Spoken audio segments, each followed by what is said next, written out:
सर्वत्र गोविन्दनामसङ्कीर्तनं गोविन्दा गोविन्दा ஆழ்வார் ஆண்டாள் எம்பெருமானார் ஜீய திருவடிகளே சரணம். திருப்பாவை பாசுரம் 22வது பாசுரம். உலகத்தில் உள்ள அரசர்கள் கூட எல்லோரும் கூட்டமாக சென்று பெருமாளிடம் சரணாகதி ஆவதாக இந்த பாசுரத்தை அமைத்திருக்கிறார் கோதை நாச்சியார். அங்கன்மாஞாலத்து அரச ஆபிமான பங்கமாய் வந்து நேன் பள்ளிக்கட்டு கீழே சங்கம் ஈரு பார்ப்போல் வந்து தலை பெய்தோம் கிண்கிணி வாய் செய்த தாமரை பூ போல செங்கன் சேரு செறிதே எம்மேல் விழியாவோ திங்களும் ஆதித்யனும் எழுந்தார் போல் அங்கன் இரண்டும் கொண்டு எங்கள் மேல் நோக்குதேல் எங்கள் மேல் சாபம் இழிந்தேலோ ரெம்பாவாய்.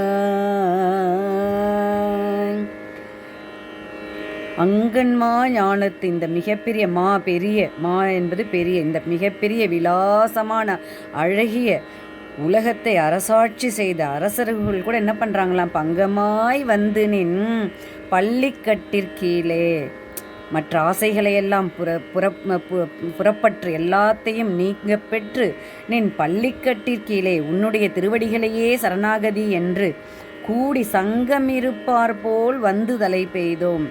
கூடி எல்லோரும் சேர்ந்து உனது குணங்களின் ஈடுபாடும் அவர்களுடைய எப்படி திரளாக இருப்பார் போல் எல்லாரும் நாங்களும் என்ன பண்ணுறோம், இங்கே ஆயர்குல பெண்கள் என்ன சொல்கிறாங்க, நாங்கள் உனது குணங்களில் ஈடுபட்டு இந்த பெண்கள் எல்லாரும் தங்களுடைய விருப்பு வெறுப்புகளை எல்லாம் ஒளிந்து உன்னிடம் வந்து கிட்ட பெற்றோம். உன்னுடைய அருளை பெறுவதற்காக நாங்கள் எல்லோரும் சேர்ந்து வந்திருக்கிறோம். சிறிதே மலர்ந்த தாமரை பூ போலே கிண்கிணி வாய் செய்த தாமரை பூ போலே. கிண்கிணி காலில் கட்டும் ஒரு சதங்கை, அந்த சதங்கை எப்படி இருக்கான், தாமரை பூ போல இருக்கான். கிண்கிணி வாய் செய்த முட்டு மலர்ந்தும் மலராதது போல சிறிதே மலர்ந்த தாமரை பூ போல சிறிது சிறிதாக அப்படி இருந்ததான். சிவந்த செங்கன் சிறுச்சிறிதே எம்மேல் விழியாவோ, நீ உடனே நேராக எங்களை பார்த்துடாத கண்ணா, செங்கன் சிரிச்சது உன்னுடைய சிவந்த கண்களால் எங்களை கொஞ்சம் கடைக்கண் சொல்லுவோம் இல்லையா, அந்த மாதிரி நேராக இப்போ கோயிலில் என்ன பண்ணுவாங்க, கோயிலில் நம்ம நேராக போய் சாமிக்கிட்ட நேராக நின்று நீங்கள் ப்ரேயரே பண்ணவே கூடாது. அந்த மாதிரி தரிசனம் தேவையே இல்லை நமக்கு. எங்கே கோயிலில் நம்ம என்ட்ரு பண்ணிட்டோன்னு வச்சுக்கோங்களேன், நமக்கு அந்த பெருமாளுடைய தரிசனம் எங்கே இருந்தாலும் நமக்கு கிடைக்கும். அந்த மாதிரி நினச்சிக்கணும். ஐயோ பெருமாளை பார்க்க முடியல, நமக்குள்ளேயே இருக்கார் பெருமாள், ஏன் நம்ம கஷ்டப்படணும், நம்ம மனசுக்குள்ளேயே பேசிக்கணும். அந்த மாதிரி செங்கன் சிறுதே எம்மேல் விழியாவோ, நீ நேராக என்னை பார்த்துறாத பெருமாளே, கண்ணா என்னை நேராக நீ பார்த்துறாத, சிறுதே எம்மேல் விழியாவோ, கடைக்கண் பார்வை பட்டாலே போதும் எங்களுக்கு அப்படிங்கிற மாதிரி கொடுத்துருக்காங்க. திங்களும் ஆதித்யனும் எழுந்தார் போல, சந்திரனும் சூரியனும் ஒரு சேர தோன்றியது போல உன்னுடைய கருணையையும் சீற்றத்தையும் ஒருங்கே கொண்ட திங்களும் ஆதித்யனும் எழுந்தாற்போல் அங்கன் இரண்டும் கொண்டு அழகிய 2 கண்களையும் கொண்டு எங்கள் மேல் சாபம், எங்களை நீ அப்படி பார்த்தேன்னு வச்சுக்கோ, என் கடைக்கண்ணால் கொஞ்சம் நீ எங்களை கருணை காட்டினேன்னா போதும், எங்கள் மேல் சாபம் இழிந்தேலோர், எங்களிடம் இருக்கும் பிரிவு துயரம் பாவம் எல்லாம் நீங்கும்படி எங்களுக்கு நீ அருள் புரிவாயாக என்கிறார் கோதை நாச்சியார். அடுத்த பாசுரம் 23வது பாசுரம்.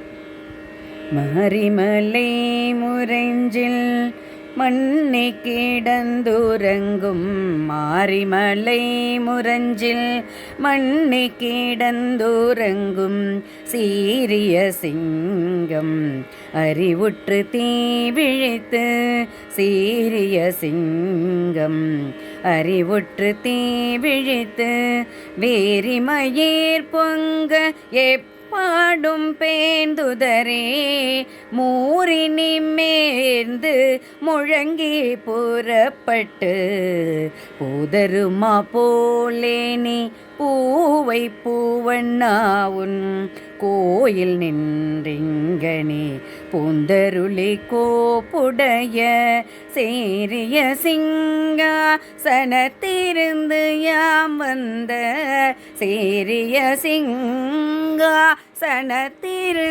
யாம் வந்த காரியம் ஆராய்ந்து அருளேலோரெம்பவாய்.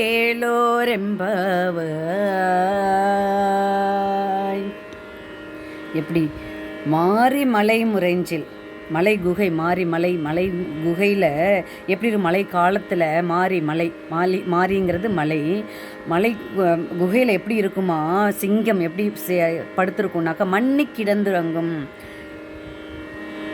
சிங்கம் உறக்கம் தெளிந்து நெருப்பு பொறி சீரிய சிங்கம் அறிவுற்று தீவிழித்து அப்படியே மெல்ல உடம்பெல்லாம் இசைச்சி அப்படியே மயிரா தன்னுடைய முடியெல்லாம் என்ன பண்ணுறாங்களா அப்படியே மெய் சிலிர்த்து அப்படியே வேரி மயிர் பொங்க தன்னுடைய உலை தனது மனமுள்ள உலை மயிர்கள் நெரிக்க 4 பக்கமும் என்ன பண்ணுமா அப்படியே திருப்பி முதுகு அப்படி இப்படி பண்ணி புடை பெயர்ந்து உடம்பை உதறி வேரி மயிர் பொங்க எப்பாடும் பேர்ந்து உதறி பெருமை தோன்ற நிமிர்ந்து கர்ஜித்து மூறி நிமிர்ந்து கர்ஜித்து அப்படியே குகையிலேருந்து வெளிப்பட்டு வருவது போல முழங்கி புறப்பட்டு அது வருதான் சிங்கம் எப்படி வருதோ அது போல போதருமா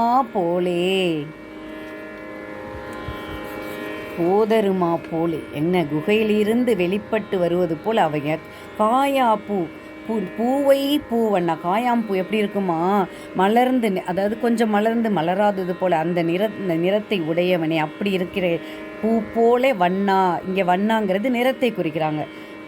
போதருமா போலே நீ பூவை பூவண்ணா அந்த காயாம்பூ நிறத்தை கொண்ட பெருமாளே நீ உனது இருப்பிடத்தை விட்டு உன்னுடைய அந்த அரண்மனை வாயிலை விட்டு அந்த புறத்திலிருந்து வெளியே வந்து சீரிய சிங்காசனம் சீரிய பெருமை வாய்ந்த அழகானதுமான அந்த சிங்காசனத்தில் அமர்ந்து யாம் வந்த காரியம் ஆராய்ந்து நம்ம எதுக்காக வந்திருக்கிறோம் இவங்கெல்லாம் எதுக்கு வந்திருக்காங்க கொஞ்சம் கருணை காட்டேன் எங்கள் மேலே விசாரித்து ஆராய்ந்து ஆலோசித்து நம்மெல்லாம் நாங்கள் எதுக்கு வந்திருக்கோங்கிற காரியத்தை நீ ஆராய்ந்து ஆலோசித்து எங்களுக்கு அருள் புரிவாயாக கருணை செய்வாயாக என்று ஆண்டாள் இந்த பாசுரத்தை முடித்திருக்கிறார். தொடர்ந்து அனுபவிப்போம். ஆண்டாள் ஆழ்வார் எம்பெருமானார் ஜீயர் திருவடிகளே சரணம். सर्वत्र गोविन्दनाम सङ्कीर्तनं गोविन्दा गोविन्दा.